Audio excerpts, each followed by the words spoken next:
인생은 직선이 아닌 곡선입니다. 왜 그렇죠? 고통이 있기 때문입니다. 그러나 고통의 의미를 깨달을 때 인생의 아름다움을 깊이 이해할 수도 있고 또 믿음도 성장할 수 있습니다. 그러므로 삶이 밑바닥을 치는 순간이 있어요. 그때 여러분 포기하지 마십시오. 왜냐하면 다시 일어날 수 있습니다. 실패 없는 사람이 영적인 천재가 아닙니다. 실패했고 또 실패했지만 다시 일어납니다. 우리는 7,8기의 인생이에요. 7번 넘어져도 다시 일어나는 하나님의 믿음의 축복이 있을지어다. 성도 여러분, 다시 일어나는 사람이 영적인 천재예요. 다시 일어나는 법이 있어요. 믿음입니다. 믿음은요, 날 다시 일으켜줍니다. 성도 여러분, 믿음이 뭘까요? 한 마음이 믿음입니다. 지금 나의 모든 문제는 내가 극복할 수 있기에 허락된 거예요. 나의 문제는 하나님의 시작입니다. 성도 여러분, 문제를 만났을 때 한 마음을 품으십시오. 내 모든 문제는 하나님의 시작입니다. 이 문제를 통하여 하나님과 가까이 하고 또 하나님의 마음을 알고 하나님의 생각을 알고 하나님과 마음이 합한 자가 되는 축복이 있을지어다. 우리 한번 해볼까요? 내 문제는 하나님의 시작이다. 시작. 시작. 내 문제는 하나님의 시작이다. 예수님을 만난 사람들은 모두 문제투성이 인생이었어요. 당시에 아쉬움이 많아요. 문제가 많았던 거예요. 그들은 예수님을 붙잡고 늘어졌고 예수님을 만날 때 예수님은 그들의 문제를 풀어주셨습니다. 여러분, 오늘은 12년 동안 혈류병 여인이에요. 문제가 많은 여인입니다. 이 여인의 특징을 한마디로 할 수 있어요. 다 허비했다 그랬어요. 뭘 허비했죠? 재산을 허비했습니다. 병 고치려고. 건강을 허비했습니다. 그리고 기력도 허비했습니다. 남은 힘이 없어요. 병으로 인생이 망한 겁니다. 꿈도 많은 시절이 있을 겁니다. 그러나 그 모든 꿈을 다 접어야 됐어요. 병 때문에. 일상이 다 무너졌어요. 깨달았죠. 일상이 행복이었다는 것을. 그러나 이 여인은 소원을 갖고 있었어요. 오직 예수님의 옷자락만 당겨도 나는 반드시 구원을 얻으리라. 오직 예수님의 옷자락만 만져도 나는 이 병에서 치유가 되리라. 소원은 중요해요. 왜냐하면 하나님은 소원을 따라 행하시는 분이십니다. 여러분의 소원에 따라 일하시는 분이십니다. 강렬한 불타는 소원이 있을지어다. 그러나 소원은 좌표예요. 좌표. 저기까지 도달하는 어떤 목적지일 뿐이에요. 소원을 가졌다고 소원이 다 이루어지나요? 그렇지는 않죠. 그러나 소원을 가질 때 그 좌표에 도달하기까지 그 공간이 있어요. 그 시간이 있어요. 그래서 소원을 갖고 그 좌표로 출발하면서 여러분 이 공간을, 이 시간을 믿음으로 채워 넣으십시오. 믿음이 뭘까요? 한 마음이 믿음이에요. 하나님과 같은 마음이에요. 다윗을 보니 내 마음에 합한 자라 그랬어요. 여러분, 사람은 외모를 봅니다. 하나님은 중심을 봐요. 우리는 외모를 보고 사람들을 종합적으로 평가하고 내 선입견에 따라 그를 투사하여 이야기합니다. 그러나 사람은 그렇지만 하나님은 중심을 본다 그랬어요. 마음을 보신다 그랬어요. 다윗은 하나님과 마음이 합했어요. 다윗의 마음이 선하고 왕이 될 자질이 있고 팔이 길어서 돌팔매질하고 골리앗을 후에 칠 때 그가 이로운 점이 있겠다. 하나님은 이것저것 다 생각하신 것 같죠? 그렇지가 않아요. 하나님은 딱 하나만 보신 거예요. 그의 마음을 보신 거예요. 그의 마음이 하나님의 마음과 합했다는 거예요. 성도 여러분, 한 마음이라는 것은 두 마음 중에 하나 취사 선택을 하는 것이 아니라 내 마음을 접고 내 마음을 기루하고 하나님의 마음과 하나 되는 은혜가 있을지어다. 기도를 시작해보면 알아요. 처음에 기도는 내 마음에서 합니다. 내 생각에서 합니다. 내 아쉬운 점 때문에 합니다. 부족한 점 때문에 합니다. 그래서 이런저런 상황을 하나님께 이야기하면서 시작을 하는 것이에요. 그러나 그 기도가 진행되면서 내 생각이 점점 뒤로 가고 내 생각을 점점 내려놓고 아버지의 마음, 하나님의 마음과 하나 되는 기도가 시작되는 것입니다. 할렐루야. 이것이 놀라운 기도의 힘이에요. 할렐루야. 이 기도의 힘을 뭐라 그래요? 한마음의 힘이라 그래요. 소문이 들립니다. 예수님이 우리 동네에 오신대. 오늘 오신대. 난 나을 거야. 옷자락을 당길 거야. 난 나을 거야. 그러나 장애물이 있다. 성도 여러분, 한마음 갖고 하나님께 나아갈 때 여러분 장애물이 있음을 기억하십시오. 그러나 그 장애물은 여러분을 포기시키거나 주저물러 앉히려는 것이 아니라 무너지기 위해서 준비된 거예요. 사람들이 맡겼죠. 인파에 맡겼어요. 이 여인은 기력이 없는 여인이에요. 동네 사람이 다 아는 여인이에요. 다 건드리지도 않고 다 피해 다니는 그런 여인이란 말이에요. 혈류병 여인이었으니까. 그런데 웬 힘이 나왔는지 사람들을 밀치고 나갑니다. 그 많은 인파를 뚫어버려요. 그러면서 예수님의 옷자락을 확 잡아당기는 거죠. 성도 여러분, 이게 웬 힘일까요? 이 힘을 한마음의 힘이라 그래요. 한마음의 힘은 내 모든 앞에 있는 벽과 장애물을 제거하고 뚫어버린다. 12년 혈류병의 믿음은 한마음의 힘이에요. 12년 혈류병의 여인의 한마음과 예수님의 한마음이 만난다. 할렐루야. 예수님의 한마음이 뭘까요? 예수님은요, 마가복음 1장 14절에 보면 예수님은 내가 낫기를 원합니다. 주님이 원하시는 소원이 뭐예요? 여러분이 낫기를 원합니다. 치유는 하나님의 성품이에요. 성도 여러분, 오죽하면 하나님은 하나님의 이름을 우리에게 가르쳐 줬을 때 하나님의 마음을 가르쳐 주셨어요. 여호와 라파, 나는 너희를 치유하는 여호와라. 하나님의 마음을 얘기할게요. 하나님의 마음은 여러분의 죽음, 여러분의 불안, 여러분의 저주, 여러분의 어두움을 하나님이 원하시는 것이 아니에요. 하나님은 여러분이 생명을 얻고 생기를 얻고 복에 복을 더하기를 원하십니다. 여러분의 떡반죽 그릇이 복을 받기를 원하시는 분이 하나님이세요. 여러분의 기름병이 차고 넘치는 은혜가 있기를 원하시는 분이 하나님이세요. 하나님은 누르고 흔들어 넘치러 축복하시는 분이 하나님이시란 말이에요. 이 하나님의 성품, 오늘 하나님이 여러분을 치유하실 것입니다.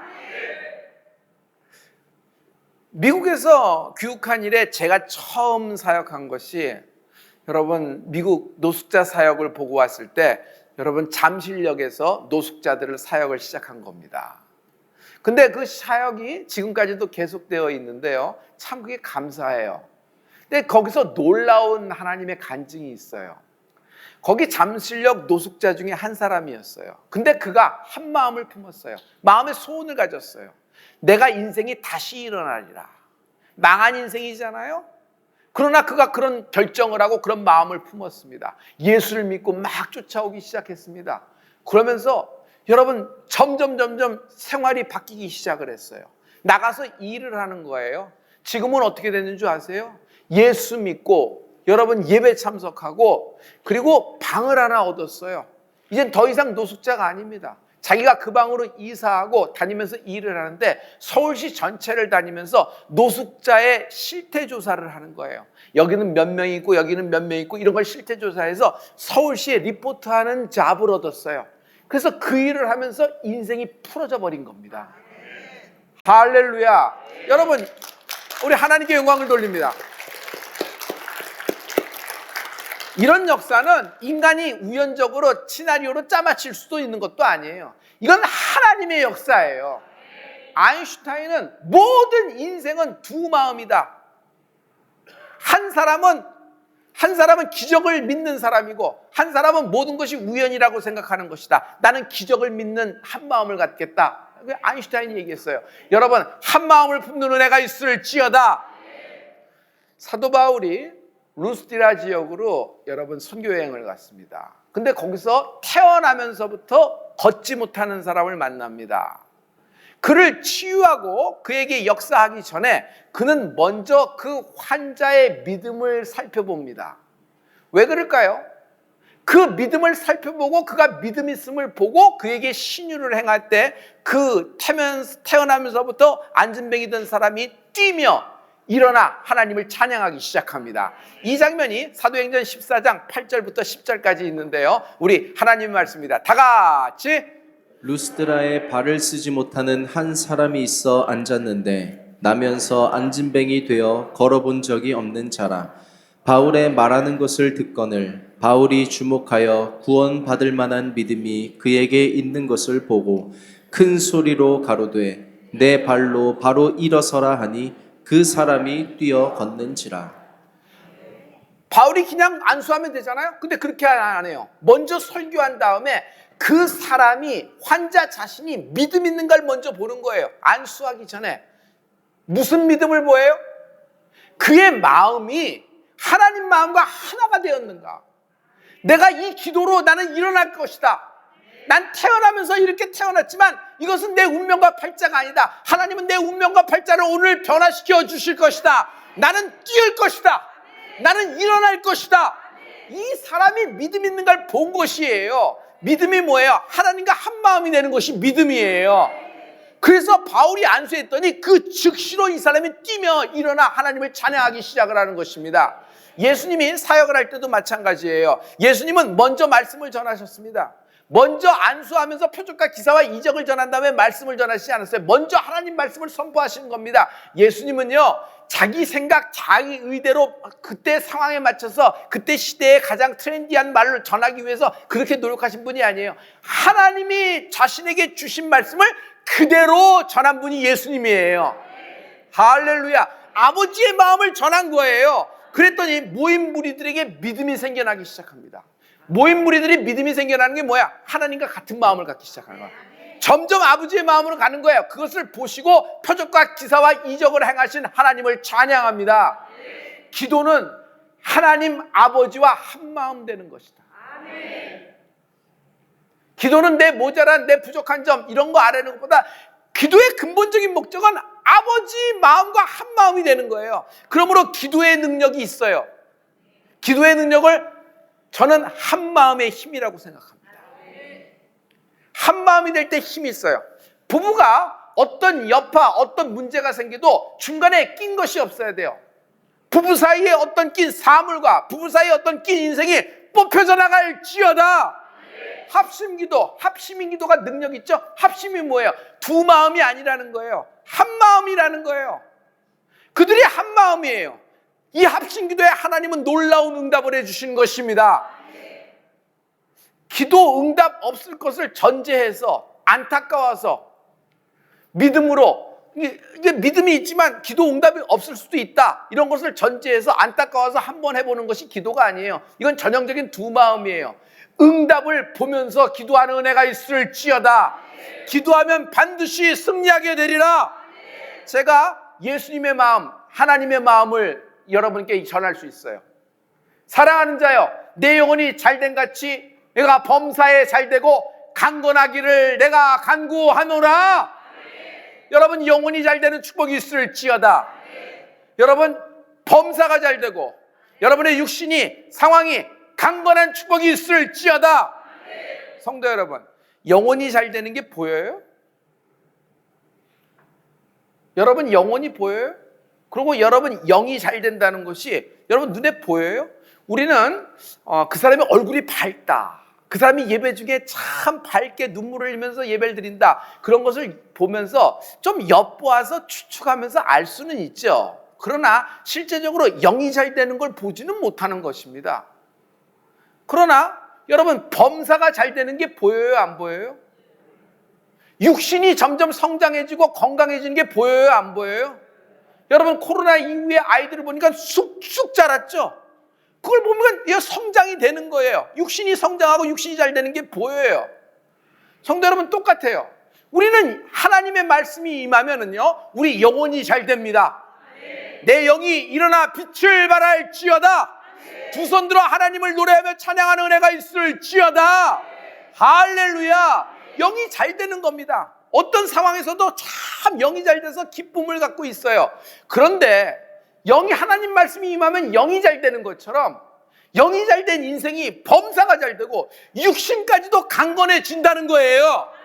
그런데 자기 자신의 생각, 자기 자신의 마음으로는 하나님 말씀은 영에만 관련이 있고 내 육신과 범사와 상황에는 아무런 영향이 없다고 생각해서 자기의 생각이, 자기의 마음이 하나님의 영적인 영향력을 막아버린 거예요, 스스로.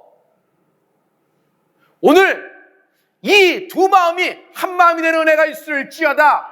이것을 좀 더 아주 정확하게 표현한 말씀이 있어요. 히브리서 4장 12절의 말씀인데요, 우리 이 하나님 말씀을 다 같이. 하나님의 말씀은 살았고 운동력이 있어 좌우의 날선 어떤 검보다도 예리하여 혼과 영과 및 관절과 골수를 찔러 쪼개기까지 하며 또 마음의 생각과 뜻을 감찰하느니. 하나님 말씀은 날카로운 검과 같다 그랬어요. 그래서 어디까지 영향을 주냐면 혼과 영을 찌른다 그랬어요. 잘 박힌 모처럼 하나님의 말씀이 내 영혼에 박히는 은혜가 있을지어다. 생각에도 딱 박히는 거예요. 그런데 그 뒤에 뭐예요? 관절과 골수라고 나왔어요. 여러분, 관절과 골수라 그러니까 이렇게 관절과 골수는 볼 수 있으니까, 느낄 수 있으니까 이렇게 영적으로도 이렇게 영향력이 있다는 것을 은유적으로 이렇게 잘 설명해서, 부연 설명해서 이렇게 좀 보충 설명한 거 아니겠는가 생각했는데, 이 관절과 골수라는 표현은요, 여러분, 은유가 아니에요. 많은 사람들이 하나님 말씀이 나를 향하신 것이 아니다, 하나님의 축복이, 오늘 축복의 말씀이 나를 향한 것이 아니다, 하나님이 오늘 나를 일으키시고 나에게 반전과 풀림을 주시는 것이 아니고 이건 다른 사람을 위한 것이다 라고 생각하는 것이 비극이에요. 오늘 하나님의 축복의 말씀은 당신을 향하고 있습니다. 여러분, 관절과 골수가 우리에겐 있어요, 없어요? 여러분, 관절 수술한 사람이 있잖아요. 골수 채취하고 골수 검사한 사람이 있잖아요. 실제로 존재한단 말이에요. 육신에 속한 거예요. 그런데 이 관절과 골수를 쪼개기까지 하나님의 말씀은 이것에도 깊은 영향력을 주셔 우리의 육신을 강건케 하시는 하나님을 찬양합니다. 관절과 골수까지도 하나님은 역사하신다. 암 수술했던 환자는요, 퇴원할 때 의사로부터 설명을 듣습니다. 앞으로 해야 할 것과 앞으로 해서는 안 될 것을 잘 듣고 이제 실천을 하라는 얘기예요. 암 수술을 하고도 다시 예전의 과거의 일상으로 돌아가 과거의 생활 패턴과 과거의 식습관과 과거에 눕고 일어나는 모든 시스템을 갖고 있다 그러면, 그걸 연장한다 그러면 여러분 다시 병원 신세질 것이 뻔할 겁니다. 그러므로 여러분, 이제는 옛날 마음이 아닌 새 마음을 가져야 되죠. 마찬가지예요. 약 먹고 나오면 그 약 자랑합니다. 이 약이 나를 살렸다는 얘기합니다. 신유를, 하나님의 신원을 어디 가서 비타민C 하나 얻어먹은 것으로 생각해서는 안 됩니다. 신유는요, 실제예요. 신유는요, 그리스도 고난의 현장입니다. 주가 채찍에 맞으신 거예요. 주가 구유에 태어나신 거예요. 가난에 처하심은 너희를 부욕케 하려 하심이라. 저가 채찍에 맞음으로 너희가 나음을 입었도다. 약은 육체에 영향을 줍니다.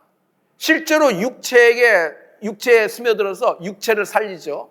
그러나 신은요, 영에 임하는 거예요. 영에 임하는데 그 하나님 말씀이, 보이지 않는 하나님 말씀이 실제로 영에 임했는데 그 영에 딱 박히는 거예요. 그러면서 어떻게 되냐면 내 영혼이 잘된 같이 범사가 잘 되고 여러분의 육체도 강건해지는 축복이 있을지어다. 에스겔이 환상을 봅니다. 에스겔 골짜기예요.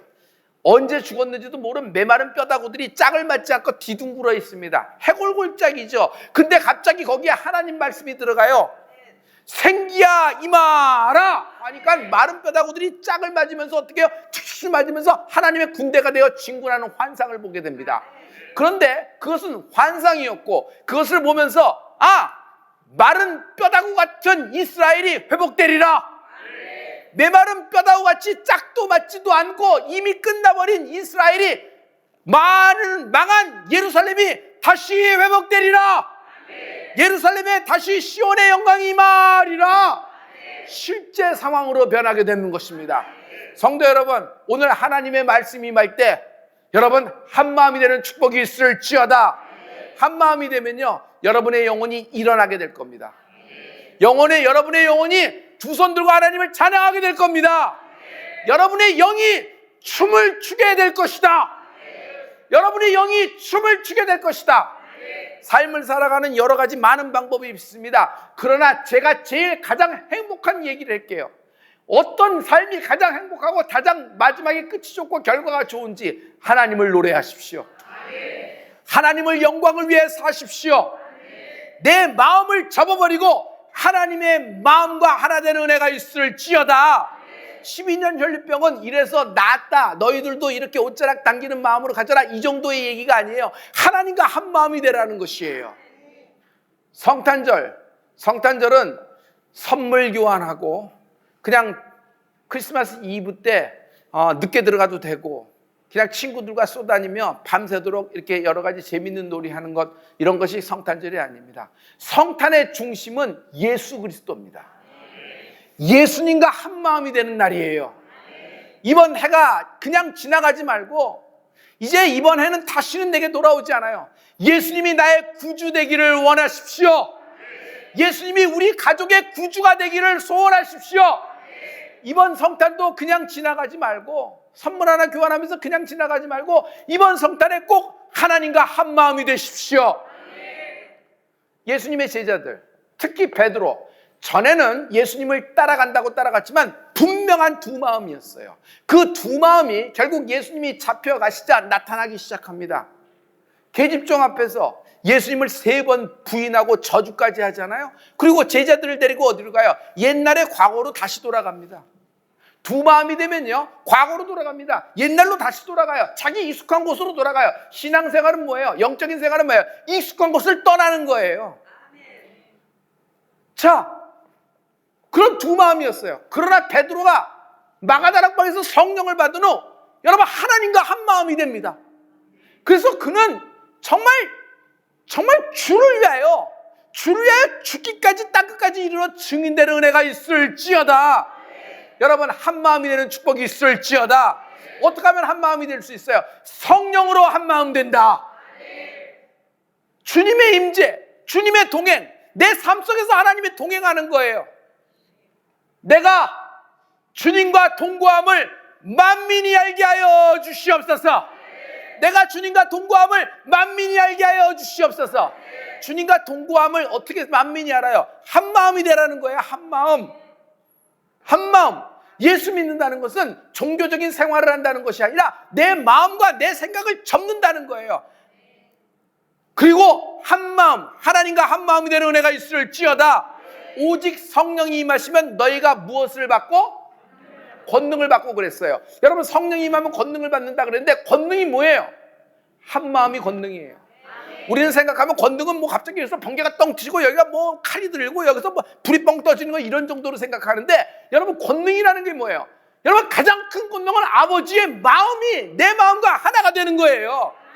마음이 합해지는 은혜가 있을지어다. 그럴 때 세상 끝까지 이르러 아버지의 마음으로 선교를 하고 아버지의 마음으로 전하고 아버지의 마음으로 사람을 돌보고 아버지의 마음으로 인생을 살아가는 은혜가 있을지어다. 하나님을 찬양할 때 하나님과 한 마음이 됩니다. 기도할 때 하나님과 한 마음이 되는 겁니다. 예배할 때 하나님과 한 마음이 되는 겁니다. 그러므로 여러분 인생에서 하나님과 한 마음이 되는 축복이 있을지어다.